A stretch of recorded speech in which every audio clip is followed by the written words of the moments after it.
जय हिंद। नमस्कार दोस्तों, स्वागत है आपका हमारे 3 स्टार कॉन्सेप्ट स्टडी पर। तो फ्रेंड्स, आज हम स्टैटिक जीके के बहुत ही महत्वपूर्ण प्रश्न पढ़ने वाले हैं जो हर एक एग्जाम के लिए महत्वपूर्ण होने वाले हैं। तो पहले प्रश्न से स्टार्ट करते हैं। तो फ्रेंड्स, ये रहा पहला प्रश्न स्क्रीन पर।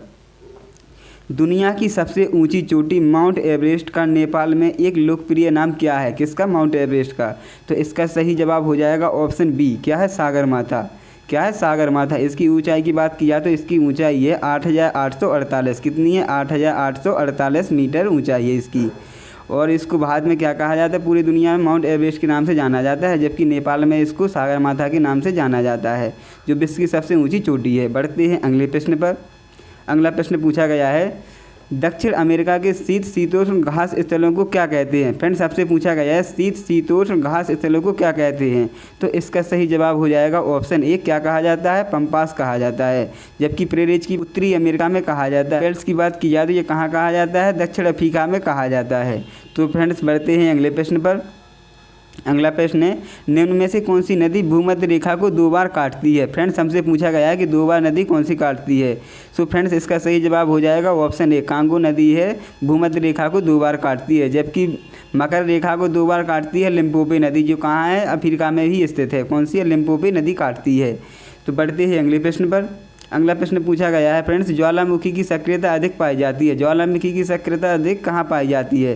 तो फ्रेंड्स, इसका सही जवाब हो जाएगा ऑप्शन ए। कहाँ पाई जाती है? हवाई द्वीप में पाई जाती है, जो कहाँ है? प्रशांत महासागर में, जो अमेरिका के क्षेत्र में स्थित है। बढ़ते हैं अगले प्रश्न पर।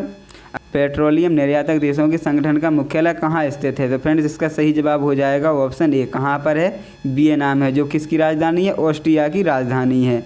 किसकी राजधानी है? ऑस्ट्रिया की राजधानी है। बढ़ते हैं अगले प्रश्न पर। अगला प्रश्न पूछा गया है, जोजिला दर्रा जुड़ता है। जोजिला दर्रा किसको जोड़ता है? तो फ्रेंड्स, इसका सही जवाब हो जाएगा ऑप्शन ए। किसको जोड़ता है? श्रीनगर और लेह को जोड़ता है। बढ़ते हैं अगले प्रश्न पर।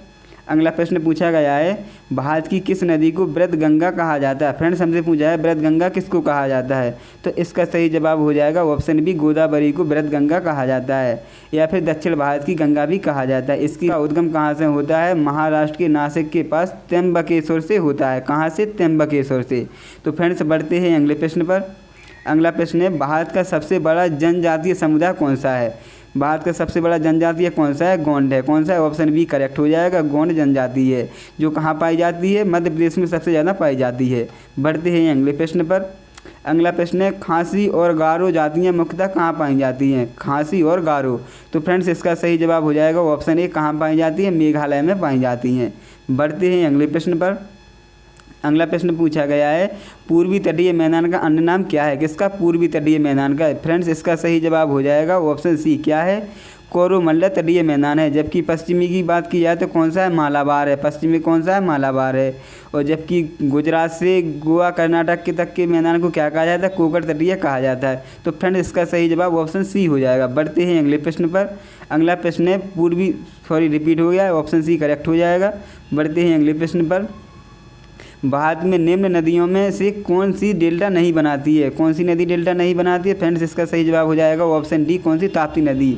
ताप्ती और नर्मदा डेल्टा नहीं बनाती हैं, जबकि जो पूरब की ओर बहने वाली नदियां हैं, ये तीनों डेल्टा बनाती हैं। बढ़ते हैं अगले प्रश्न पर। किसकी विफलता के बाद स्वराज पार्टी बनाई गई थी? फ्रेंड्स, इसका सही जवाब हो जाएगा ऑप्शन ए। किसकी में बनाई गई थी? असहयोग आंदोलन की विफलता के बाद स्वराज पार्टी का गठन किया गया था। इसका गठन कब किया गया था? 1923 में इसका गठन किया गया था, और किसके? मोतीलाल नेहरू और चित्तरंजन दास के द्वारा इसकी अध्यक्षता की गई थी। तो फ्रेंड्स, इसका सही जवाब ऑप्शन ए हो जाएगा। बढ़ते हैं अगले प्रश्न पर। अगला प्रश्न पूछा गया है, सातवाहन राज्य की राजधानी क्या है? किसकी? सातवाहन राज्य की। तो फ्रेंड्स, इसका सही जवाब हो जाएगा पैठन या प्रतिष्ठान है। क्या है? पैठन या प्रतिष्ठान। ऑप्शन बी करेक्ट हो जाएगा। बढ़ते हैं अगले प्रश्न पर। अगला प्रश्न है, सिंधु घाटी सभ्यता की लिपि कौन सी है? तो इसका सही जवाब हो जाएगा ऑप्शन सी। कौन सी है? अज्ञात है, अभी तक इसको पढ़ा नहीं जा सका। तो इसकी कैसी थी? चित्रात्मक लिपि थी। तो ऑप्शन सी करेक्ट हो जाएगा। बढ़ते हैं अगले प्रश्न पर। अगला प्रश्न पूछा गया है, बुद्ध ने अपना प्रथम प्रवचन कहाँ दिया था? बुद्ध ने प्रथम प्रवचन कहाँ दिया था? इसका सही जवाब हो जाएगा ऑप्शन बी, कहाँ दिया था? सारनाथ में दिया था। इसका सही जवाब ऑप्शन बी करेक्ट हो जाएगा। जबकि इसकी गौतम बुद्ध के जन्म की बात की जाए तो कब हुआ था? 563 में इनका जन्म हुआ था। कब हुआ था? 500 ईसा पूर्व में इनका जन्म हुआ था। और कहाँ हुआ था? लुम्बिनी में हुआ था। जबकि इनकी मृत्यु की बात की जाए तो इनकी मृत्यु कहाँ हुई थी? कुशीपुर में हुई थी। और इनके पहले गुरु कौन थे? आला कलाम इनके पहले गुरु थे। कौन थे? आला कलाम। जबकि इनकी सबसे ज़्यादा इन्होंने उपदेश कहाँ दिए थे? तो वैशाली में दिए थे। कहाँ दिए थे? वैशाली में। तो फ्रेंड्स बढ़ते हैं अगले प्रश्न पर। अगला प्रश्न पूछा गया है, किसकी सेना ने ग्रीक शासक सिकंदर के साथ झेलम नदी के तट पर क्या किया था? मुकाबला किया था। किसके? सिकंदर के साथ। तो फ्रेंड्स इसका सही जवाब हो जाएगा ऑप्शन सी। किसने किया था? राजा पूरस ने सिकंदर का सामना किया था। और ये कब किया था? 326 ईसा पूर्व में किया था। कब किया था? 326 ईसा पूर्व में सिकंदर ने पूरस से युद्ध किया था। तो इसमें किसकी विजय हुई थी? सिकंदर की विजय हुई थी। लेकिन उसकी बहादुरी के बाद उसका राज वापस कर दिया गया था और दोनों ने मित्रता कर ली थी। तो फ्रेंड्स इस प्रकार बढ़ते हैं अगले प्रश्न पर। अगला प्रश्न है, निम्न में किसके सिक्के संगीत के प्रति उनका प्रेम दर्शाते हैं? किसके प्रेम दर्शाते हैं? तो इसमें सही जवाब हो जाएगा ऑप्शन सी। किसके? गुप्त काल में इनके सिक्के पर क्या दर्शाए गए थे? समुद्रगुप्त के बीड़ा वादन करते हुए चित्रों को दर्शाया गया है। तो इसका सही जवाब ऑप्शन सी हो जाएगा। बढ़ते हैं अगले प्रश्न पर। अगला प्रश्न पूछा गया है, रणजीत सिंह को राजा की उपाधि किसने दी थी? किसको? रणजीत सिंह को राजा की उपाधि किसने दी थी? तो फ्रेंड्स इसका सही जवाब हो जाएगा ऑप्शन सी। किसने दी थी? जमान शाह ने राजा की उपाधि दी थी। तो फ्रेंड्स बढ़ते हैं अगले प्रश्न पर। भारत में सिविल सर्विस का सूत्रपात किसने दिया था? किसका? सिविल सर्विस का। तो फ्रेंड्स ये जाता है ऑप्शन बी करेक्ट हो जाएगा। किसको? कॉर्नवालिस को इसका आविष्कारक माना जाता है। तो ऑप्शन बी करेक्ट हो जाएगा। बढ़ते हैं अगले प्रश्न पर। अगला प्रश्न पूछा गया है, किस गवर्नर जनरल ने भारत में सती प्रथा का अंत किया था? तो फ्रेंड्स इसका सही जवाब हो जाएगा ऑप्शन सी। किसने किया था? लॉर्ड विलियम बेंटिक ने सती प्रथा का अंत किया था। और ये कब किया था? इन्होंने 1829 में सती प्रथा को बंद किया था। कब किया था? 1829 में। बढ़ते हैं अगले प्रश्न पर। गांधी जी द्वारा सन 1933 तक संपादित समाचार पत्र का नाम क्या था? तो फ्रेंड्स इसका सही जवाब हो जाएगा ऑप्शन डी। क्या था? यंग इंडिया था। क्या था? Young India. तो फ्रेंड्स बढ़ते हैं अगले प्रश्न पर। भारतीय राष्ट्रीय कांग्रेस का पहला अंग्रेज अध्यक्ष कौन था? किसका? भारतीय राष्ट्रीय कांग्रेस का पहला अंग्रेज अध्यक्ष कौन था? तो फ्रेंड्स इसका सही जवाब हो जाएगा ऑप्शन ए, जॉर्ज यूले। इन्होंने 1888 में इलाहाबाद अधिवेशन में इसकी अध्यक्षता की थी।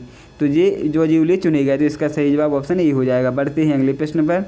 अगला प्रश्न है, अशोक द्वारा कलिंग पर चढ़ाई की जानकारी के लिए कौन से सबसे महत्वपूर्ण स्रोत हैं? तो फ्रेंड्स इनका सही जवाब हो जाएगा ऑप्शन सी। 13वें बृहद शिलालेख से मालूम पड़ता है कि कलिंग युद्ध के बारे में इसमें दर्शाया गया था। ऑप्शन सी करेक्ट हो जाएगा। तो फ्रेंड्स बढ़ते हैं अगले प्रश्न पर। प्राचीन भारत में निम्न में से किस एक ने नियमित रूप से सोने के सिक्के चलाए थे? किसने प्राचीन भारत में सोने के सिक्के चलाए थे? तो फ्रेंड्स इसका सही जवाब हो जाएगा ऑप्शन सी। किसने चलाए थे? कुषाण शासकों ने चलाए थे। किसने? कुषाण। जबकि प्रतापी राजा की बात की जाए तो इसमें कनिष्क था। कौन था? कनिष्क था। और इसी के ही शासनकाल में 78वीं क्या चला जाती है? 78 ईस्वी में शक संवत चलाई गई थी। 78 ईस्वी में क्या चलाई गई थी? शक संवत, जिसको भारत सरकार अपनाती है। तो फ्रेंड्स ये था आज का हमारा सेशन। आपने पूरे 25 प्रश्नों में से कितने सही किए हैं? तो अपना स्कोर भी कमेंट बॉक्स में जरूर बताइए। फ्रेंड्स यदि आप हमारे चैनल को पहली बार विजिट कर रहे हैं तो वीडियो को लाइक करके चैनल को सब्सक्राइब करना ना भूलें। जय हिंद।